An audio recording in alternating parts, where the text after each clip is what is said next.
Welcome back to the deep dive. Today, we're tackling something really important. If you're an experienced facility management pro thinking about that next step, you've put in the years, you know the ropes, you handle everything the built environment can throw at you. And now maybe you're looking at that big global credential, the CFM, the Certified Facility Manager from IFMA. That's right. And, the insights we're digging into today, they come from an expert's guide aimed squarely at people like you folks with that deep real-world experience already banked. This isn't about starting from scratch. It's about, well, leveraging what you already bring to the table. Exactly. So our mission here is to pull out the most potent, practical strategies from this material. Think of this as a shortcut, maybe. How to translate all that hard-won experience into success on the CFM exam. And hopefully bypass some of those common study traps, especially if it's been a while since you sat for a major test. Okay, so let's unpack this first big point.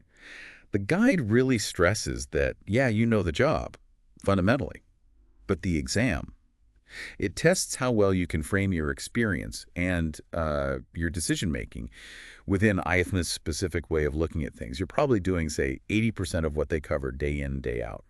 But step one is seeing your work through that IFMA lens. Okay, so what is that lens? What's the structure? The material mentions, I think, 11 core competency areas. That's it. 11, let's see, operations and maintenance, leadership and strategy, finance and business, communication, sustainability, risk management, emergency preparedness, real estate and property, environmental stewardship, technology, and human factors. Right, and you hear that list, and if you're an FM, you're probably nodding along thinking, yep, check, check, do that. Of course.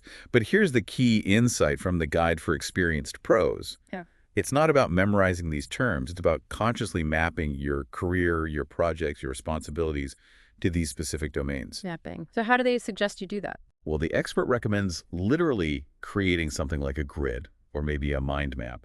Under each of those IFMA domains, you actually write down what were my core contributions, what major projects fit here, what were my responsibilities, and crucially, what were the results, the measurable outcomes of your work in that area. Ah, okay. So it's not just listing tasks. It's about translating what you did and what happened because of it into FMA's language. That sounds like the real starting point, the foundation. Exactly. It's like reframing. You already speak the language of FMA. This is just about getting fluent in the specific IFMA dialect. Okay, that makes sense. So building on that mapping, Right. the next big thing this guide hits on is the application itself. You said it's more than just filling out a form. Oh, absolutely. You should think of the application almost like your entry ticket, but also like a mini portfolio. It's where you give them the concrete proof, linking your experience back to those IFMA domains we just listed. So what kind of proof? What level of detail are we talking about? Pretty detailed. Descriptions of your job roles, sure, but with specific examples of your work for each of those 11 domains. This is really critical. You need specific outcomes, quantifiable results if possible. The guide uses a great example. Don't just say managed energy projects. Say something like, save $50 per year in energy costs through specific retrofits I implemented. Right, that's that impact language they talk about. Precisely. It's showing what changed, what improved, because you were there making decisions, leading projects. The guide really hammers this home. IFA wants to see you didn't just do the tasks, but you do them effectively and you understood the value, the results. So bottom line from the guide, don't sell yourself short on that application. Be clear about managing budgets, leading teams, handling compliance, vendor oversight, all of it. Own that experience. Okay, experience mapped, application looking strong, showcasing impact. Now we hit the studying part. And this guide makes a really interesting distinction. Study like a strategist, not like a student. Why is that such a big deal for experienced folks? Well, it seems to be a common tripwire. If it's been years since you did formal study, the instinct can be to just dive into memorizing terms, regulations, like you're cramming. Yeah. But the CFM exam, according to this source, it's mostly scenario-based. It's designed to test your strategic thinking, your decision logic, how you apply best practices in situations that feel like the real world, often complex ones. So less about what's the definition of X and more like, okay, here's a messy situation, Y. What's the smart IFN-aligned way to handle it, considering everything? Exactly that. Think about it like this. The exam probably won't ask, what is HVAC? It's much more likely to give you a scenario, maybe, okay, a critical HVAC unit just failed in a sensitive area, peak hours. What are your immediate steps? Who do you talk to? How do you weigh the risks? What guides your repair decisions, balancing budget, safety, tenant needs? It's dynamic application. That really clarifies the approach. So how does the guide suggest you actually prepare for that kind of test? What are the recommended methods? The focus should be on IFMA's official study materials, yes, but reading them to grasp the logic behind the best practices, not just the facts. Mock exams are vital, not just for content recall, but really getting used to that time pressure, making decisions quickly. The guide also suggests things like watching expert breakdowns of scenarios, or maybe joining online study groups to discuss different approaches to problems. And what about the study schedule itself? It's not suggesting locking yourself away for hours every day. No, not at all. It emphasizes consistency over intensity. Think focused learning in manageable blocks. Maybe dedicate time each week to specific domains or certain types of scenarios. It's about structured engagement, building on what you know. Not trying to, force feed brand new information. That structure naturally leads into the next step from the guide: practice under pressure. Because let's face it, for a lot of experienced FMs, it could be decades since they last sat a formal timed exam. This is about getting test fit. It's a reality, yeah, and a really vital piece of prep. The guide suggests a pretty straightforward but effective technique. Set a timer.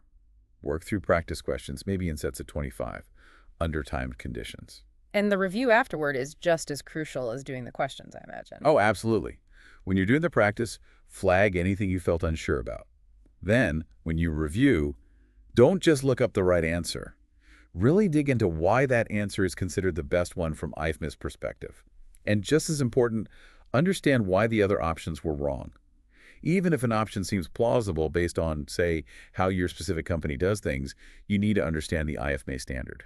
Does the guide point to any specific areas where this timed practice is especially helpful for seasoned pros? It does. It tends to highlight areas needing more judgment, more balancing of factors, things like risk management decisions, financial choices that impact operations, sustainability trade-offs.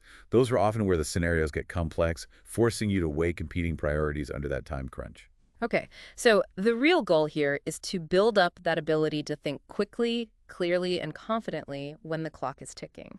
It's converting that deep, almost intuitive experience you have into rapid, structured answers that fit the exam style and IFA's viewpoint. That practice under pressure, it's really the bridge. It connects knowing the job cold to confidently picking the best answer out of several good ones on exam day. All right, we've covered mapping experience, nailing the application, studying strategically, practicing under pressure.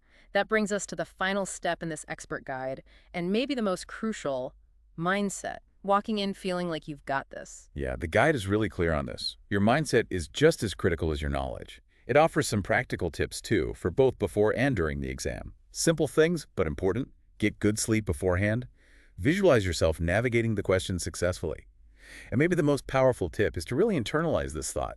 I don't need to just memorize stuff. I already do this work. That's a great affirmation. It completely reframes it, doesn't it? From a memory test to just validating what you already know how to do. It really does. It helps ground you in the fact that the exam is actually built to assess the skills and judgment you use every single day. Then, during the exam itself, manage your time. It's about 180 questions in 180 minutes, so roughly a minute per question.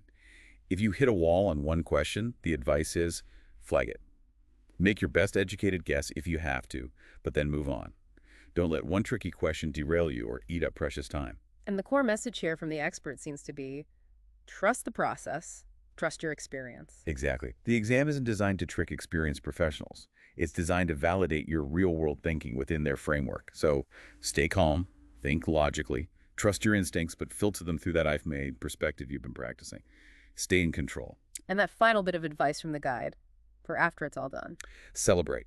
You absolutely earned it. Getting that CFM is a huge validation of years of hard work and expertise. So there we have it.